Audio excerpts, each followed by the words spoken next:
ओम श्री हनुमते नमः। जय श्री राम। आप सभी का आपकी अपनी चैनल किशन कन्हैया में बहुत बहुत स्वागत है। आज मंगलवार को सुनिए हनुमान जी की कथा। कथा को सुनने से पहले हम लोग राम नाम की महिमा, रावण के वध के बाद जब अयोध्यापति श्री राम जी की कीर्ति दूर दूर तक फैल रही थी और वह मर्यादा पुरुषोत्तम कहलाने लगे, तब एक दिन महादेव जी की इच्छा भी मर्यादा पुरुषोत्तम श्री राम से मिलने की हुई।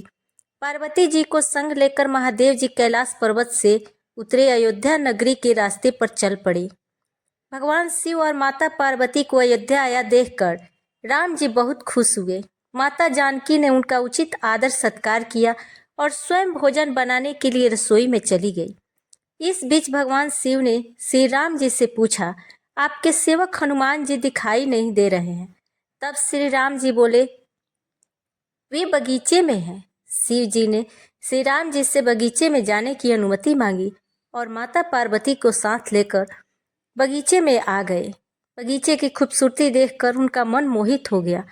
आम के एक घने वृक्ष के नीचे हनुमान जी दिन दुनिया से बेखबर गहरी नींद में सोए हुए थे और एक लय में खराटे से राम नाम की ध्वनि उठ रही थी। चकित होकर भगवान भोलेनाथ और माता पार्वती एक दूसरे की ओर देखने लगे।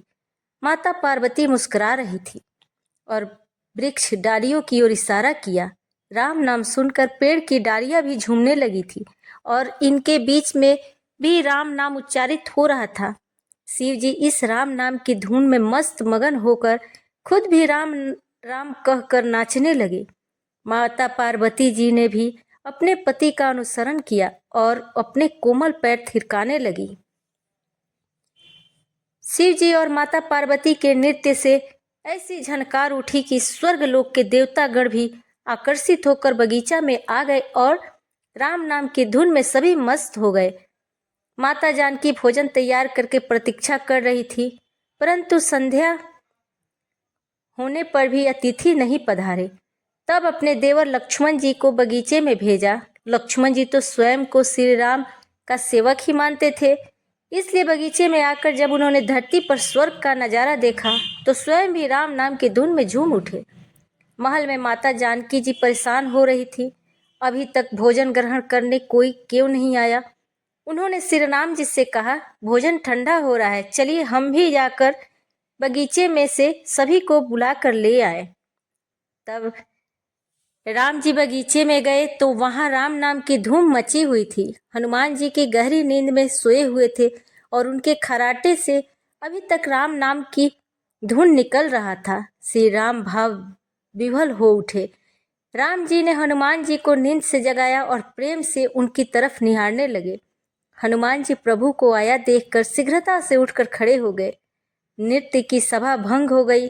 शिव जी खुले कंठ से हनुमान जी की राम भक्ति की सराहना करने लगे। हनुमान जी सकुचाए लेकिन मन ही मन खुश हो रहे थे। श्री सिया राम ने भोजन करने का आग्रह भगवान शिव जी से किया। सभी लोग महल में भोजन करने के लिए चल पड़े। माता जानकी जी भोजन परोसने लगी। हनुमान जी को भी श्री राम जी ने पंक्ति में ही बैठने का आदेश दिया।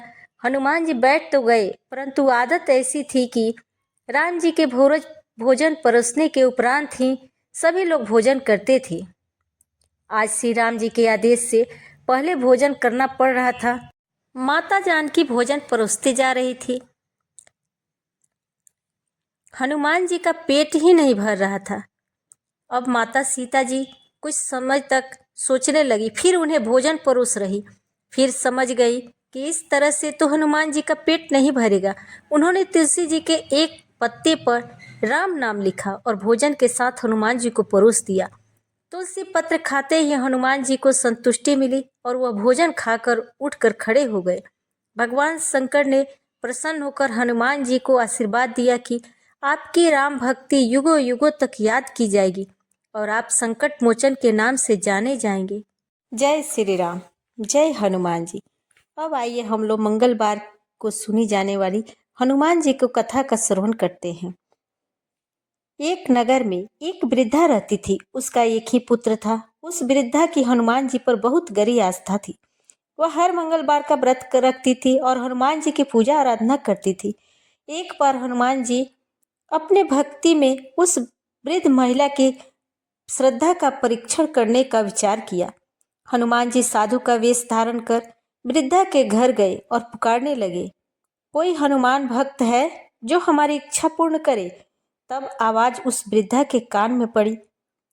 आवाज सुनकर वृद्धा जल्दी से बाहर आई और साधु को प्रणाम कर बोली, आज्ञा महाराज। हनुमान जी साधु वेशधारी बोले, मैं भूखा हूँ, भोजन करूँगा, तुम थोड़ी सी जमीन लीप दो। वृद्धा औरत दुविधा में पड़ गई। अंततः हाथ जोड़कर बोली, महाराज, लीपने और मिट्टी खोदने के अतिरिक्त आप कोई दूसरी आज्ञा दें, मैं अवश्य पूर्ण करूंगी।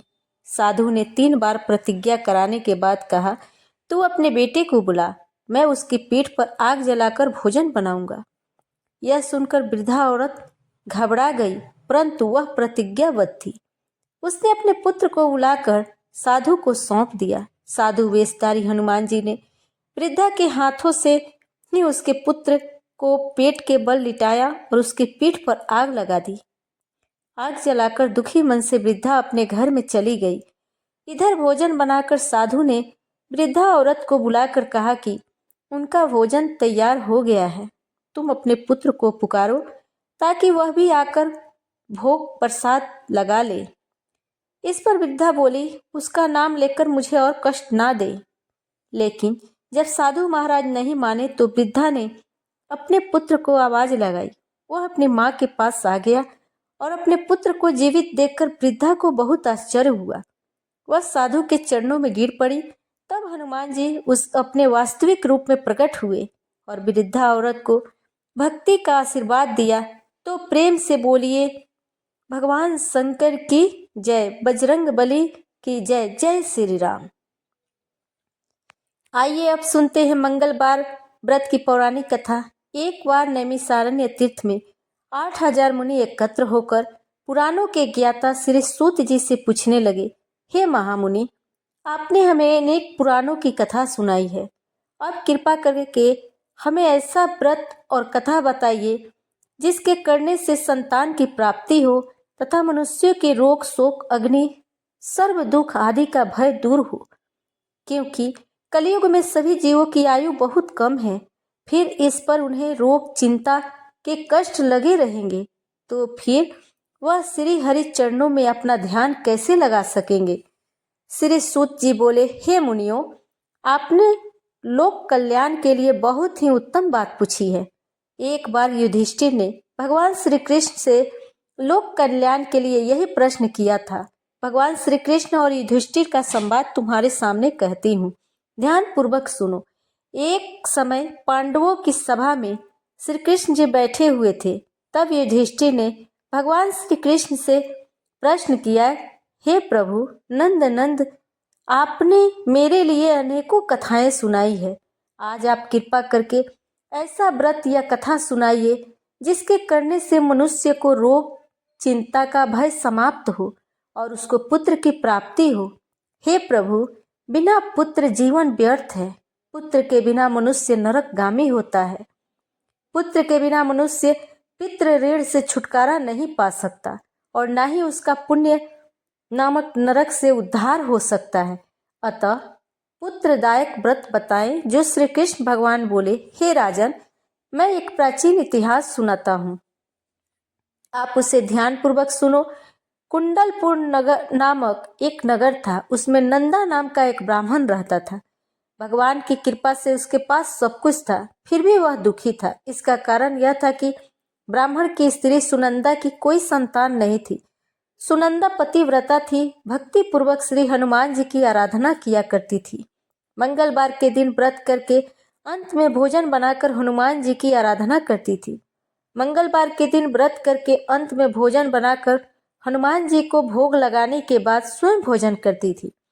एक बार मंगलवार के दिन ब्राह्मणी गृह कार्य की अधिकता के कारण हनुमान जी को भोग नहीं लगा सकी, तो इस पर उसे बहुत दुख हुआ।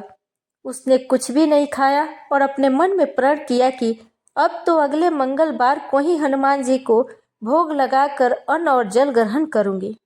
ब्राह्मणी सुनंदा प्रतिदिन भोजन बनाती, श्रद्धा पूर्वक पति को खिलाती, परंतु स्वयं भोजन नहीं करती और मन ही मन श्री हनुमान जी की आराधना करती रहती थी। इसी प्रकार 6 दिन गुजर गए और ब्राह्मणी सुनंदा अपने निश्चय के अनुसार भूखी प्यासी निराहार रही। अगले मंगलवार को ब्राह्मणी सुनंदा प्रातः काल ही बेहोश होकर गिर पड़ी।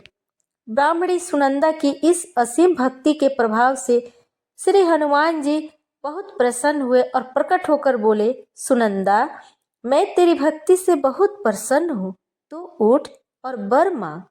सुनंदा अपने आराध्य देव श्री हनुमान जी को देखकर आनंद की अधिकता से विह्वल होकर श्री हनुमान जी के चरणों में गिरकर बोली, हे प्रभु, मेरी कोई संतान नहीं है, कृपा करके पुत्र और कन्या वरदान करें, आपकी अति कृपा होगी। श्री महावीर जी बोले, तेरी इच्छा पूर्ण होगी, तेरे एक कन्या पैदा होगी, उसके अष्टांग प्रतिदिन सोना दिया करेंगे। इस प्रकार कहकर श्री हनुमान जी अंतर ध्यान हो गए।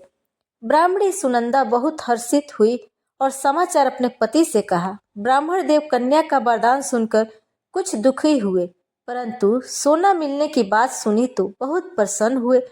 उन्होंने विचार किया कि ऐसी कन्या के साथ मेरी निर्धनता भी समाप्त हो जाएगी। श्री हनुमान जी की कृपा से वह ब्राह्मणी गर्भवती हुई और 10वें महीने में उसे बहुत ही सुंदर पुत्री प्राप्त हुई।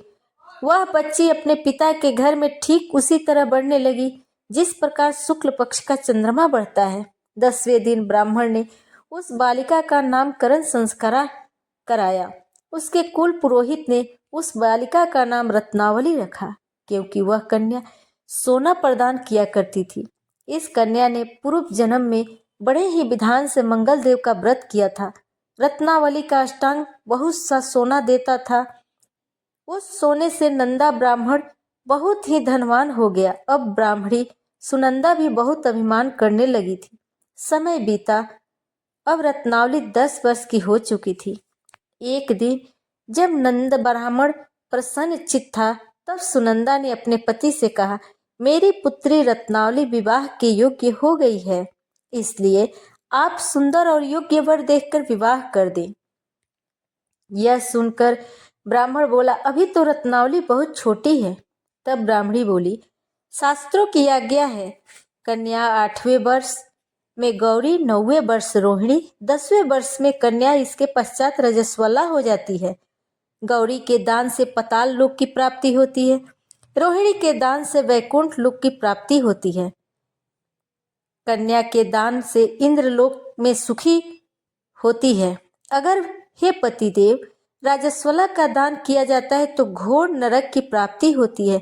इस पर ब्राह्मण बोला, अभी तो रत्नावली मात्र 10 वर्ष की है और मैंने तो 161 साल की कन्याओं के विवाह कराए हैं, अभी जल्दी ही क्या है। तब ब्राह्मणी सुनंदा बोली, आपको तो लोभ अधिक हो गया है, लगता है अगर 11वें वर्ष में विवाह नहीं होता है तो उसमें मासिक धर्म के रक्त का पिता और बड़े भाई को पान करना पड़ता है। शास्त्रों में कहा गया है कि माता पिता और बड़ा भाई रजस्वला कन्या को देखते हैं तो अवश्य ही नरकगामी होते हैं।